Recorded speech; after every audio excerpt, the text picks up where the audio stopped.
Hi everyone, and welcome back to the channel. Today we have another edition of I wasn't going to cover this, but too many people asked me to.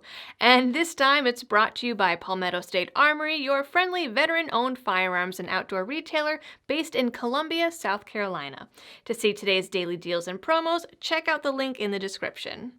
There's been some hubbub in the conservative quarters of the internet around this recent UN job posting seeking disarmament, demobilization, and reintegration officers in New York. Some people are speculating that this is the UN gearing up to begin mass gun confiscation in the US. Some people think it has to do with Virginia. Others are saying New World Order, and some people think it's just the hiring hub to send people overseas. So naturally, I tried to do some digging. Here's the job posting in question. Disarmament, Demobilization, and Reintegration Officer, P4 out of the New York duty station for the Department of Peace Operations in the UN. Department of Peace Operations.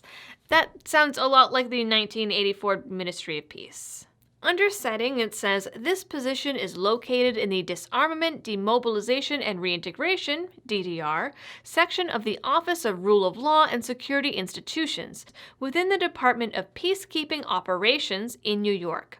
New York is classified as a Hardship H duty station and family duty station. So it does look like whatever this job is, it's in New York and not for some mission in, say, Somalia. The family duty station means that family members are allowed to live on site, and according to their website, New York is the UN headquarters, with over 5,000 employees. This office is also the headquarters for UNICEF and a couple other alphabet soup acronyms. New York has been the UN headquarters since 1945, so having UN presence in the US is nothing new. From their website, the building mostly looks like it was built to have meetings. P4 is what the UN classifies as mid-level professionals. Basically, this is a management position. We have sort of a problem here. Yeah, you apparently didn't put one of the new cover sheets on your TPS reports. Oh, yeah. I'm sorry about that. I forgot. Yeah. You see, we're putting the cover sheets on all TPS reports now before they go out. Did you see the memo about this?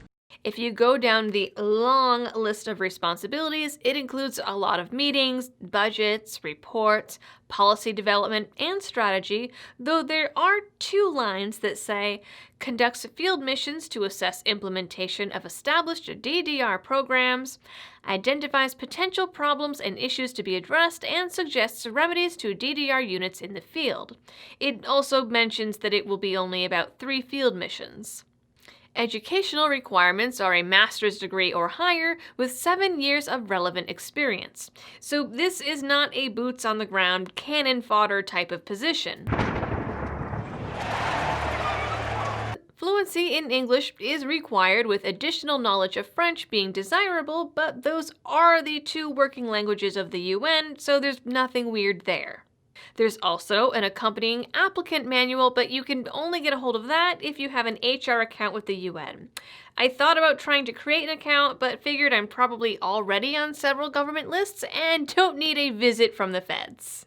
What are you, some kind of f***ing chicken? Scrolling through available positions, there are actually several postings for New York. Interns, legal officer, legal director, information systems officer, human resources, the list goes on. There are actually 26 pages of job postings, and none of them are for field service. Their website also lists out all of their current peacekeeping missions, and the closest current operation is Haiti. According to their website, the DDR folks are pretty exclusively in Africa, Colombia, Libya, Syria, and Yemen. According to their operations manual, the DDR mission is to contribute to security and stability in post-conflict environments so that recovery and development can begin. The disarmament, demobilization, and reintegration of combatants together make up a complex process with political, military, security, humanitarian, and socioeconomic dimensions. This process aims to deal with the post-conflict security problem that arises when combatants are left without livelihoods and support networks during the vital period stretching from conflict to peace, recovery, and development. Specifically, the manual and website both talk about DDR swooping in after state violence or civil war. Combatant is defined exactly the way you would think, and so is disarmament. Demobilization is defined as discharging combatants from their military groups, and reintegration is basically giving them welfare until they find jobs.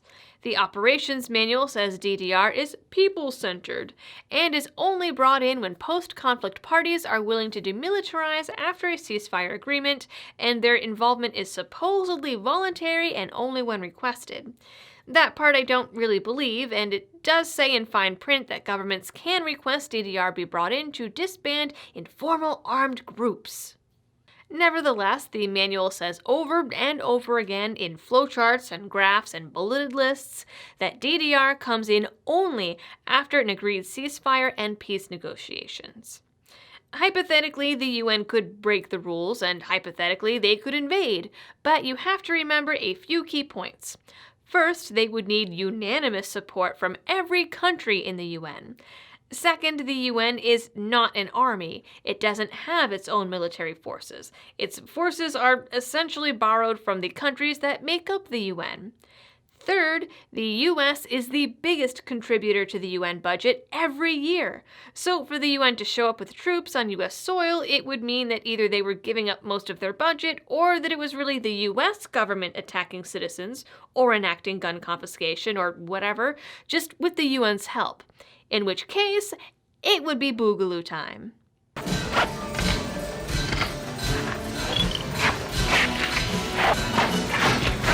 So my final conclusion on this is the US government and the UN totally want to take our guns. Leftist politicians and panderers have made that abundantly clear.